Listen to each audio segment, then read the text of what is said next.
Very quickly, before the video starts, I just want to remind you guys that I have a Twitch where I stream Minecraft every Monday and Thursday from 8 to 9 p.m. EST. Here's a few highlights of what went down the last 2 times I played. 3 days ago, you witnessed me struggle. A toil of man versus nature, as I desperately warded off zombies, skeletons, creepers, and most importantly, my hunger. As the minutes passed into hours, which passed into days, my biggest struggle was not game progression, but rather attempting not to starve. No longer.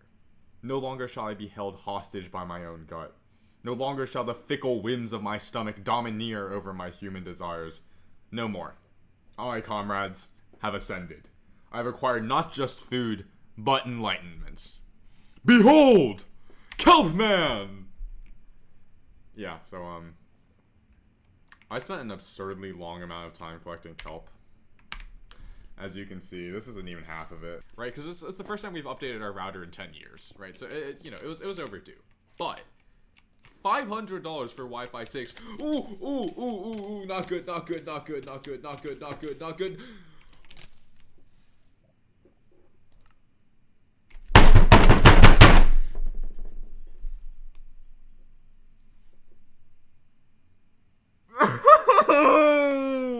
Are you kidding me?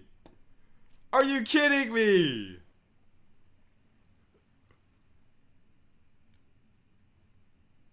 He stole my shovel! The lava bucket will save as well. I'll make another one. Are you kidding me? I spent all of my iron making buckets. So, if any of that looks interesting, or maybe you just want to see some color in my videos for once, check me out at twitch.tv/Storytime with Jeff. There will be a link in the description. And with that, on to the video. One of my childhood dreams is to be an esports legend, but like my conflicting desire to be a functioning member of society, that unrealistic wish has fallen by the wayside as I've grown up. That's not to say I didn't invest in becoming a member of FaZe Clan, however. Thanks to a very chaotic Black Friday 2 years ago, I have all the necessary gamer peripherals. I have a 32-inch 4K 60 FPS Samsung OLED display, a pair of Sennheiser HD 450 BT headphones, a Razer Death Adder Chroma mouse, and a full-size Razer Black Widow Chroma keyboard. Fun fact about the keyboard, just 2 days after I got it, Razer announced the release of the Black Widow V2 and offered it with a huge Cyber Monday discount. Oops. Unfortunately, I soon figured out that my 6-year-old laptop wasn't built to handle all of this equipment. Just plugging in the keyboard and mouse seemed to be asking for too much, because my computer fans would scream like they were baby horses being run over by an 18-wheeler. And I'm pretty sure that at some point, one of the fans broke after an ant crawled into the computer.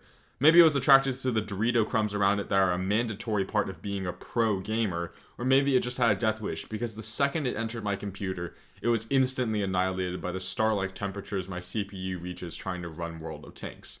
After being burnt alive, however, this lump of charcoal that used to be an ant jammed itself in one of my fans and caused it to rip itself apart.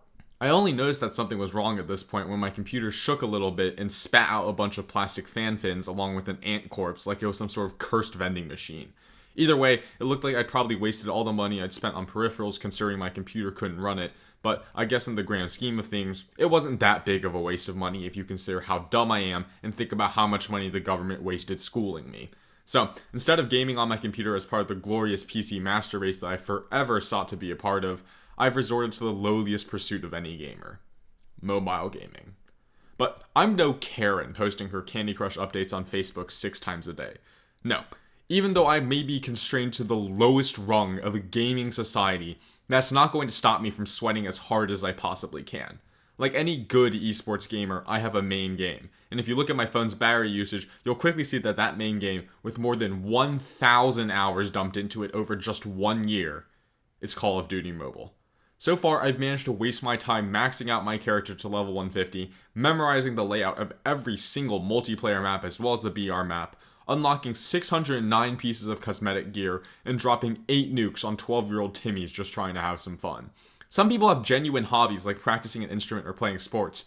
Meanwhile, I'm sitting here for a few hours every day, sweating profusely as I try to 1080 no-scope a stationary bot across the map on my phone.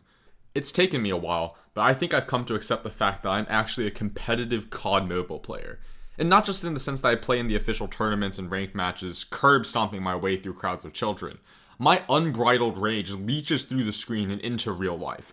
When I lost a ranked round after going 48-2 because my teammates couldn't tell the difference between the barrel of a gun and the squishy end of their binky, I lost it and hurled my phone across the room. Thankfully, it hit the couch instead of the wall, so I didn't have to sell my kidney to get a new one. Like the plague that it is, however, my, let's face it, unhealthy addiction to COD Mobile has managed to infect not just me, but also the rest of my friend group. It got so bad that there was a point where 5 of us would sit down after lunch and just seal club small children for close to an hour until class began. Eventually, the others realized their folly in being trapped by this siren song and uninstalled the game, but a group of 3 of us stood steadfast and continued to mindlessly grind away at this black hole of time and brain cells. This unholy trinity of 3 raging idiots consisted of myself, Goner, and another friend called Bo. We were the hardcore of the hardcore, the sweatiest of the sweatiest. I remember Goner used to do finger stretches before every match, and at one point, instead of playing with 2 fingers like a normal human, he was playing with 6. This might not sound like much, but each additional finger you play with in a mobile game allows you a new degree of freedom when it comes to movement. With 2 fingers, you can run and shoot at the same time. With 3, you can run, jump, and shoot. With 4, you can probably hack into the source code and just summon nukes at will. So when Goner was playing with 6 fingers, it was like he had ascended beyond our mortal plane. Maybe it was the way he managed to incorporate gang signs into his hand movements. Maybe it was the fact that he watched competitive COD Mobile players to study strategy. But either way, he was a titan crushing ants. Everywhere he went, death and rage quits followed. After dominating every multiplayer lobby we came into because we were probably playing kids 1/5 our age who barely knew the controls, we felt confident enough to shift our cyberbullying efforts to the Battle Royale mode. And soon, we were dominating that as well. I think our longest continuous win streak was something like 30 games in a row of just obliterating toddlers. Our strategy was perfect. Every match we dropped on the most heavily populated part of the map, grabbed the first weapon we saw, and start indiscriminately mowing down any moving object like a John Deere lawn tractor out for blood. After we cleared that part of the map, we'd get our loadouts. Goner was tasked with mid and short range, so he had an assault rifle and an SMG. I was long and extremely close range, so I had a sniper and a shotgun. Bo was long and mid, so he had a sniper and an assault rifle. This double coverage of weapons ensured not only that our platoon would be equipped to handle engagements at any distance, but also that we were using ammunition in the most efficient way possible, since each of the different guns used its own ammunition type. We rose through the Battle Royale ranks fast enough to give us whiplash, ruthlessly eliminating at least a third of the lobby between the 3 of us every single match. So if I ever played against you, I'd like to issue an apology. I know you were probably just trying to enjoy a casual mobile game after a long day of work or school.